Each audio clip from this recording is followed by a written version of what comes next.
Hello and welcome to Supercoach Insider. This is Ben. This is my team reveal.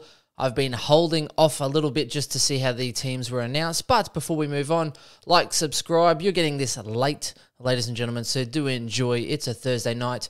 SC Insider 100. You can find us on Twitter, Twitch, and Facebook. Thank you for the love. People on Twitter as well giving me the hate, sending Josh Kelly memes and stuff like that. So I appreciate it. Also, you can find us on all our other socials as well, so our audio platforms, Spotify, SoundCloud, iTunes, Google Podcast, you name it. Now, let's have a look at how I did this week. I got myself into a little bit of a sticky situation. The first two games of the round were kind of boring and there wasn't much going on, so I felt like I didn't have to make any trades or any changes. So I kind of held off, and the problem is that I actually had Brockman stuck in my midfield on my bench. I wasn't fielding 18 last week. I think I had 17. Stupidly, if I had have kept, say, Flynn and didn't get rid of Reeves in the first round of the buys, that would have been nice for me instead of trying to free up that cash. So I did make a mistake there. I also got rid of Heimer in that first week of the buys as well for Bianco. It worked out the first week of buys. I think Highmore didn't do well. He was a sub. Bianco came on and got like an 80, so I thought, what a great move that was. Until Highmore went 111 and tore up. Bianco got like 20, so I am negative points on that decision. But the idea was I was trying to really push through those buys to get through, to get to full premium as quick as I could. So I know it's great when rookies score you points over the buys, and it hurts when you trade them out, but generally, the quicker you get a full side, the better. Now, that's what I was kind of aiming for. Now, the issue that I got stuck with was Brockman was my loophole between my forward and my midfield. He got stuck and locked out on that Friday night in my midfield, which meant I was really stuck. The thing is, I had Jordan and CCJ and these other rookies playing, so I needed to keep them. And I had 17 players. I was looking at getting rid of Zorko just because it was, points on field, looking at the buys and that kind of thing, and having a premium out for 2 weeks going for overall isn't a good thing. I also felt Zorko was extremely high priced, so I could have made some money off him and trading him to someone else to help me finish my team. That was the decision that I ended up going with. The problem is I was going to wait a week on Zorko, bring in Whitfield, possibly just with some normal upgrades, and then decide this week, seeing how Danger played, seeing a few other factors as to what I wanted to do. But this kind of forced my hand. I needed to trade Zorko in order to get... I think it was Zorko, because I couldn't do in order to change, get Whitfield in my side, which I was really keen on doing last week, I had to trade a forward. So I had to trade Zorko to free up cash to get Whitfield because I was locked down in the midfield or something stupid like that. So I ended up having a chat with Chris. We were catching up on a Saturday afternoon, going to a friend's birthday. So I was considering Zorko to Langford or Zorko to Green because he had the easy 3 rounds coming up. Even though I don't like Toby Green, there's, or Zorko to Hall. And my concern was, with Luke McDonald coming into the team, is it going to affect Hall? Is it going to affect Zeeble? And Langford's on an absolute heater. And, I thought, with McGrath out, he was already doing well, and now McGrath's out, so that probably positions his a bit more. So I ended up trading that. I ended up going Langford in for Zorko, traded someone irrelevant, I think it was, to bring in Whitfield, which in the end didn't actually get me many points. I was close to getting Josh Kelly because I could have either got a defender or a midfielder to finish my side in my defense and midfield because I've been using Laird. So I wanted Josh Kelly. I brought him in the Team Unity team and made him vice captain, which worked out really well for the community side. So quite unlucky, really. Josh Kelly tearing up again and giving me an absolute heartache. So I think he's only had 1 bad score since I got rid of him, which was the first week I got rid of him. And the same week Lockie Neal got injured. So I haven't had such good luck with the Josh Kelly train. Kudos to those who have actually kept him, though, and well done for holding strong. Obviously, we all know I traded him because his role wasn't good. He was playing forward a lot, and role correlates to scoring, so that's why I got rid of him there. All right, This week, what I'm thinking, so I scored 1843. I actually slid back to 530, so I slid 197 places. My theory is, though, because I only just fielded 18 last week, considering that there weren't many bye teams last week, everyone was generally stronger, so they had better scorers, which helped them out. So I had, Houston did pretty well. Jones didn't do so well and a couple others, whereas everyone else didn't have that issue. Now, my theory is if I can field 18 this week, it's going to hold me really strong because a lot of people are fielding 14 to 16 players. All right. So if I can get to 18 or close to 18, it's going to hold me in good stead because I feel like that should balance out this week. I should go to 300 or possibly even climb that a little bit more if it's on my hands, if fate is in my hands, because, again, I traded Zorko for those points. All right. So here's what I'm looking at. I have, at the moment, so my team has Lloyd, Ryan, Stewart, Whitfield, Ridley, Houston. I've got Jones in defence here, so he'll come on for this week. Bontempelli, Oliver, McRae, Steele, Laird, Neal, Walsh, Titch, Gawn and Grundy, so hopefully Grundy will be back next week. Got a haircut. So hopefully that lightens the load on his neck and he actually plays next week, so that'll be lovely. Reeves just sputting it up on the bench. What a bad decision that was going early on him. I can't fault them, though, realistically. Hawks couldn't bring him back in. The team they played with last week was really convincing, and you just can't bring him in. So I expected that. Segler played so well, you can't kick him out of a winning side after he just dominated. So kind of expected that. Hopefully, though, he does get some games at the end of the year for some stability, or if I need him, a little bit of a pain in the ass there. So I've got Zeeble, Langford, Martin, Impey, and a couple of other rookies here. So that's what I'm left with at the moment. Madden is named this week, which is awesome for me. Brockman is also an emergency at the moment on the extended bench, so I'm hoping it's like Christmas Day and Brockman gets named, which would be awesome. Now, straight away off the cutting list for me is Jordan and Poulter, just because I'm going to need players this round. So when I have a look, what have I got? 1, 2, 3, 4, 5.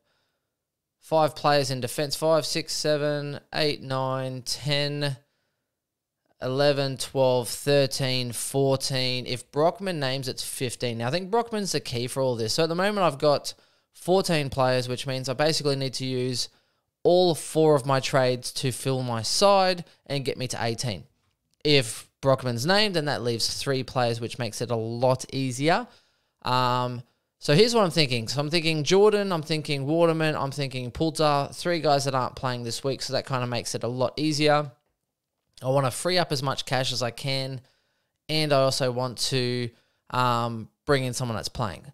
So again, this is going to be dependent on tomorrow night's team announcements because there's a couple of rookies that are named on the extended bench, so I'm just waiting to see if they are named because they're the Sunday game. It's the only Sunday game too, which is a pain in the ass. So I'm going to go sort by lowest price. Let's have a look here. So I'm going to put Brockman, swing him into the forward line. Hopefully he plays for me. Shout out to anyone holding him. He better play. That'll be like the best thing ever. It's going to make things a lot better. So at the moment, I'm probably going with Sam Durham, so the hamster. If I'll put him in there, he could also become... who is the other Hawks player that's also named Bramble is the other one that I'm looking at. I'll probably go Bramble over Ham just in case. We'll see. It's one of those funny ones because you have, Shield coming back in a couple of weeks, whereas, Bramble might get another gig. Although Warple out, who knows, maybe, I guess we'll see. But either way, I want someone to, free up cash, which is why 102k rookie is perfect, and also get a couple of points on field, which is going to be good for me. Newcomb, the guy I nearly went early on last week, would have been lovely for me. So Jordan, Poulter, gone. Waterman should have been in that mix as well. Now, with Waterman, so I got 730,000. Now, here's the issue for me. So I need 2 forwards. I need 2 forwards, and I would like that to be Danger and Shai Bolton. Now, the issue is that, as you can see, my trade scenario isn't actually going to be that good. That's what happens when you go and just trade and go risk it for the biscuit, get rid of Zorko and these other people just to try and go for points, or trade out premiums like Josh Kelly. You end up in this situation that you probably don't want to be in, but this is the predicament at the moment. I am trying to get as much points on field as I can. So, again, the Zorko scenario is the same one that people are considering with Oliver this week.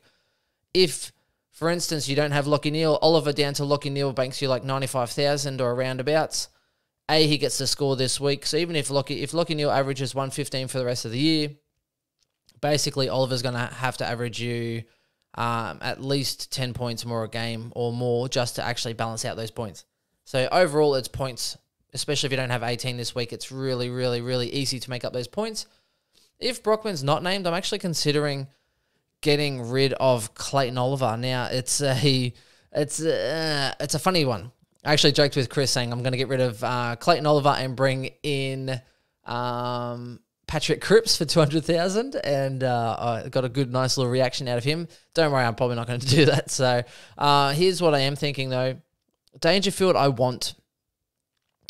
Worst thing in my mind, though, is I had a little afternoon nap today, as you do, dad life. I actually had a dream Dangerfield got injured in the first quarter and was like wrapped up in ice. So now it's kind of cursed me a little bit, and he's going to drop a lot of money as well. The issue is I was wanting Shai Bolton, or I was also wanting possibly Marshall, who's probably a better price point. Bolton's just been killing it, so I'd like those two in my side. Problem is they have the bye this week, so I kind of need to move on Dangerfield if I want this week to pay the extra money. Now, the issue I have, though, is if I bring in, so for Waterman here, I bring in Dangerfield, it's going to create a little bit of a situation for me. So highest price, Dangerfield. I've got 177,000 left. I've got one position to fill, 4 trades left. So ideally, 1 down, 1 up would be ideal because then my team is finished. I've got 3 trades left. That can cover me out, and it's not a bad situation. But the problem is that I don't really like anyone around that price point. When you have a look at, say, Jones will be 250,000. What's that get me up to? That gets me to like 427.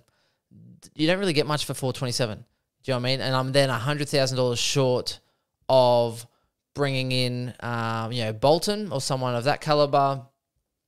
So then it's a bit hard. And even if, CCJ, my idea with CCJ is I'm going to loophole CCJ with probably Impey. I think CCJ is scoring quite well and he's got good security.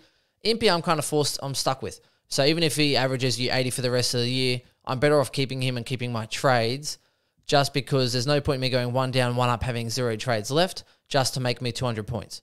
I'm better off keeping those trades because if a premium goes down, they'll make me more than 200 points over, however many rounds that they're out. So that's the strategy I'm thinking with. Hopefully, Impey can go back to averaging you like 90-ish. We'll see. Hopefully, they use him. But again, I'm in that situation where I don't feel like I can actually afford to really upgrade him without downgrading someone. So Dangerfield would be in. I am considering other options here, but that leaves me with one position. I've got 177,000. The other thing then is, maybe Madden will then go over 200,000.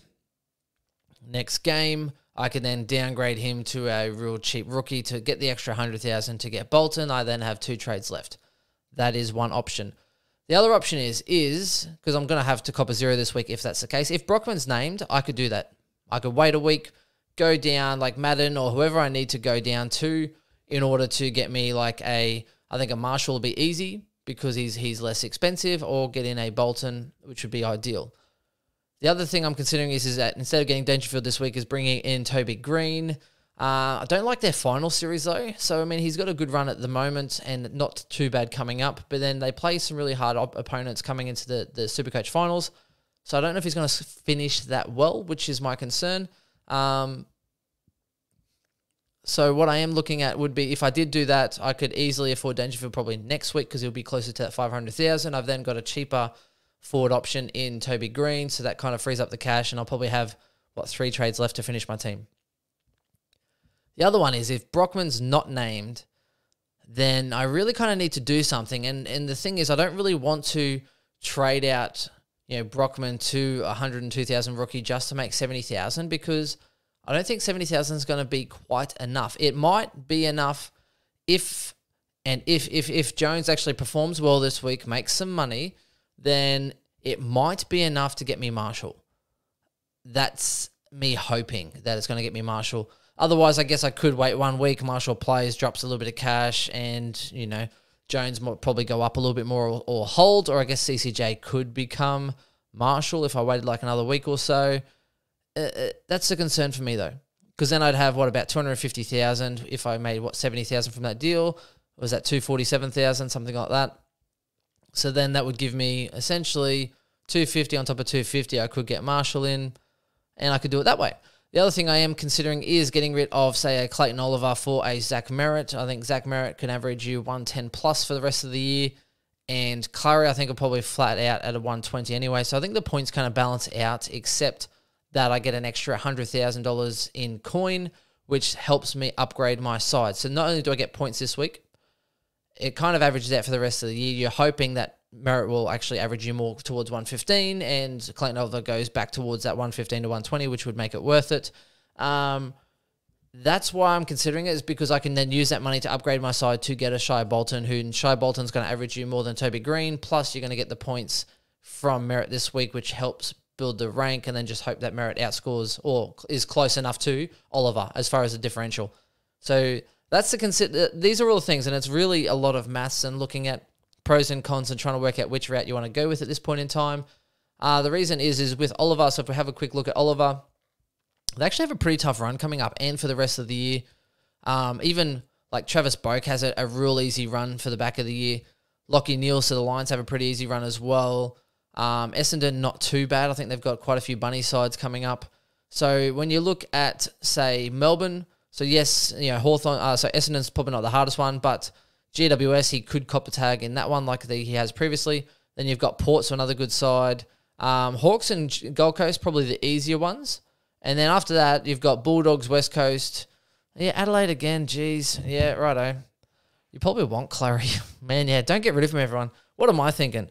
The hard ones there are probably the Bulldogs, Geelong, Port, GWS, but Clary's going to score well anyway. So, look, if you can avoid getting rid of Clary, everyone, just don't get rid of Clary. There you go. That's why you have a look. Talk yourself out of it. So, that's a consideration. I don't really want to get rid of anyone else in my side. I considered Laird for another midfielder, but again, it's risky because you're wasting one trade. So the only way you get rid of a premium sideways is if you can actually free up cash and it helps you finish your side.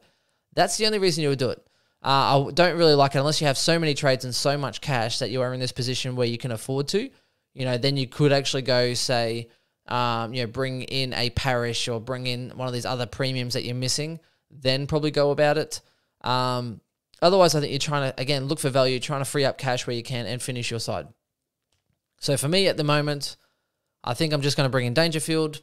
If I need to, I'll get rid of Brockman. Otherwise, I'll just go one up, one down next week, have my 2 trades left, and my team will be done. And then just hope for that way. So I'll have Jones to cover my defense, Bianco to cover my midfield or defense if I need him. Newcomb and stuff, I feel like they'll probably keep playing anyway. CCJ will then be covering my forward line. So I've got, at that point, actually no, Jones will probably be out for that trade. So I'll have Bianco covering defense or midfield, plus Newcomb in that midfield mix. CCJ I would like to keep, and Madden will probably just be there floating because I don't think he'll play many games after that. So that's probably my team, guys. Let me know how you're thinking for captain and VC and that this week. I think I'm going with the ultra-reliable McRae, just because I think he really lifts through the big games. He's very consistent. Not everyone's going to want to do this, but I'm probably going straight up C on Neil. Now, I'm hoping McRae doesn't let me down. I feel Lachie Neale against North could be a good option. No Zorko, so that means Neil's going to have to actually put a little bit of that brunt in there. It's a game where he should do well because I think the ball will be there enough. The Lions should actually tear up this week if they show up. There's not much else out there. Do you know what I mean? So if you have a Josh Kelly, I quite like going him, or hopefully he doesn't cop too much attention. Tom Mitchell's also another good one, but again, they did do well last time against Essendon, but he really scored well in that one quarter. Otherwise, Essendon kind of had his number, so not bad there. I just think McRae's super durable, super reliable. Anything over 120, you just take it this week. Otherwise, I think Lachie Neale's a good one. If you can VC Lachie Neale into a Parish or a VC Lachie Neale into a Titch, then that's also another good option because Lachie Neale could go 140. Even though we haven't seen it much, but it's definitely one of those games where he should and could do well. And again, Zorko's out. So, look, that's me. That's a little bit of a long-winded story, guys. It's a real tough one to navigate through. Let me know how you're going. Are you trying to maximize and get as many people on park as you can? I want to know who has the least amount of players on field this week. I'll give you a shout out as well. So is there anyone with like 10 or 12 players on field this week after trading? let me know and I'll give you a shout out. That's it from me, guys. Thank you. Bye.